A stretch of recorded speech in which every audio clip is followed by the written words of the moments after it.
Emotional maturity क्या होती है और ये रिलेशनशिप्स में क्यों इंपॉर्टेंट है? That's what we are discussing today in this video. So make sure you're watching the whole thing and also subscribe to the channel if you haven't already.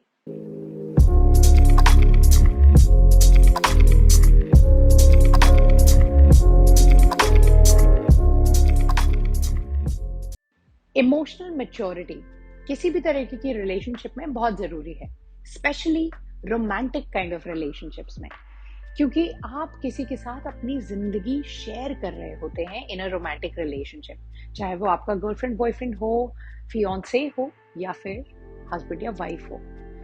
बहुत सारे इमोशंस इन्वॉल्व होते हैं एक relationship में, from happiness to joy to excitement to grief to sorrow to anger and so much more.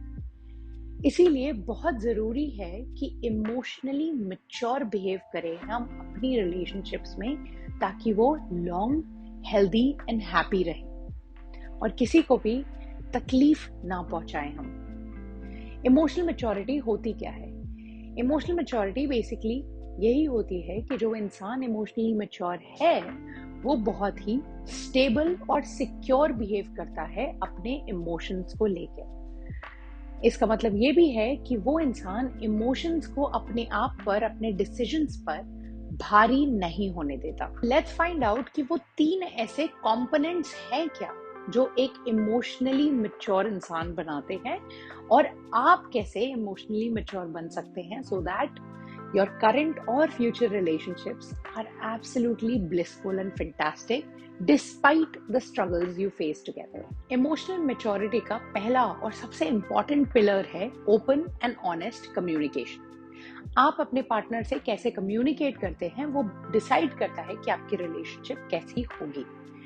इसीलिए communication में हमेशा आप ये ध्यान रखें कि आपके इमोशंस इंपॉर्टेंट हैं, लेकिन आपके सामने वाले के भी इमोशंस इंपॉर्टेंट है। आप एंग्री होके या किसी कॉन्फ्लिक्टिंग सिचुएशन में कुछ ऐसा ना बोलें ताकि किसी और के इमोशंस हर्ट हो। इसीलिए an emotionally mature person thinks through what he says.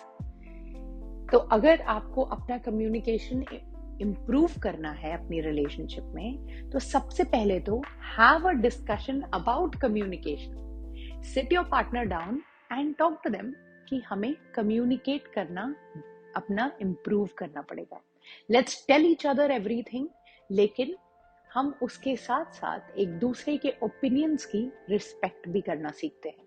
कोशिश करते हैं कि अगर हम एक दूसरे को कुछ contradictory या conflicting या stressful बता भी रहे हैं, तो हम अपने emotions को आगे ना रखते हुए लॉजिकली, रैशनली वो सिचुएशन के बारे में बात कर पाएंगे। तो that is the first thing, communication. इसीलिए कम्युनिकेशन इंप्रूव करने के लिए पहले have a conversation about communication with your partner. Second, once you have, now the responsibility for your communication is on you and the responsibility for their communication is on them. आपकी ये responsibility बनती है कि आप अपने खुद के emotions को कन्वर्ट कर पाए इन कम्युनिकेशन। कि आप अगर कुछ फील कर रहे हैं, एक सर्टेन वे फील कर रहे हैं, लेट्स फॉर एग्जांपल आप इग्नोर्ड फील कर रहे हैं अपने पार्टनर से, तो उसको आप कैसे बात में बदल सकते हैं, कैसे एक सेंटेंस में, कैसे एक कम्युनिकेशन में बदल सकते हैं, वो सबसे पहले सीखिए। Instead of getting angry, instead of demanding things, क्या आप एक नॉर्मल कॉन्वर्जेशन कर सकते हैं जिसमें आप गुस्सा ना होएं, अपने इमोशंस को हावी ना होने दें या फिर ड्राइव ना करने दें उस कॉन्वर्जेशन को। तो ये आपकी रिस्पॉन्सिबिलिटी है, and you can keep practising this by talking to yourself first about anything important that you want to communicate with your partner. दूसरा पिलर है in emotional maturity, trust. Trust और ट्रस्ट के आसपास के इमोशंस आप कैसे handle करते हैं, दैट्स वेरी इंपॉर्टेंट। मेरा मतलब यही है कि हम किसी भी रिलेशनशिप में ट्रस्ट चाहते हैं कि हम अपने पार्टनर पे ट्रस्ट कर पाए और वो हम पे ट्रस्ट कर पाए, लेकिन कई बार ऐसा होता है when we see our partner go out and about, meet a lot of new people, do a lot of exciting things, हम थोड़ा सा हमारा ट्रस्ट कभी कभी हिल जाता है।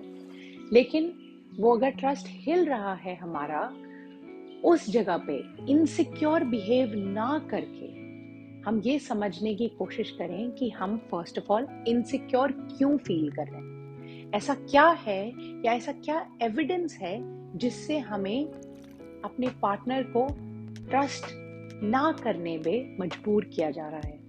क्या हमने ऐसा कुछ किया, या हमें अपने बारे में अच्छा नहीं लग रहा है, हमारी सेल्फ एस्टीम प्रॉपर नहीं है, या फिर उन्होंने, आपके पार्टनर ने ऐसा कुछ एक्शन दिया which made you mistrust them. इसके बारे में भी have a conversation first before this feeling of insecurity grows. Third and very important is vulnerability. To be able to be vulnerable with our partner. That is a sign of emotional maturity. और इसका मतलब ये है कि क्या आप, जो भी आपको डर हैं आपके लाइफ में, जो भी आपके फेलियर्स हैं, जो भी सॉरोज हैं, क्या ओपनली आप अपने पार्टनर से उनके बारे में बात कर पा रहे हैं? क्या आप अपने वॉल्स डाउन कर पा रहे हैं? Are you letting them in? Are you letting them take care of you while you take care of them as well? That is where vulnerability comes in. और आज के ज़माने में it's become so difficult for people to be vulnerable with their partners in the fear of getting hurt. लेकिन अगर आपके open communication and trust, ये दो पिलर्स सॉलिड हैं, तो I don't see any reason not to be vulnerable with your partner. और vulnerability आप ऐसे ही कल्टिवेट कर सकते हैं by starting with small things. छोटी छोटी चीज़ें डिस्कस करनी शुरू करिए अपने पार्टनर के साथ, उनसे उनके बारे में पूछिए, let them be vulnerable to you also, and then build it over. एकदम से day one से you cannot be vulnerable with everybody, I know, but over time you can build it.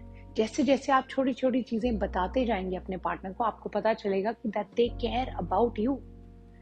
वो आपका भला ही चाहते हैं, वो आपकी रिलेशनशिप का अच्छा ही चाहते हैं। इसीलिए आप थोड़ा सा ज्यादा कॉन्फिडेंट होते जाएंगे to be vulnerable with your partner. These three things, open and honest communication, having trust and being vulnerable, ये 3 pillars हैं emotional maturity के। आपकी relationship भी emotionally mature, stable, happy and fulfilling हो सकती है for the longest time, for forever if you want, just by working on these 3 things. If you'd like more videos on this topic, please let me know in the comment section below so that we can explore more such topics and talk about them together.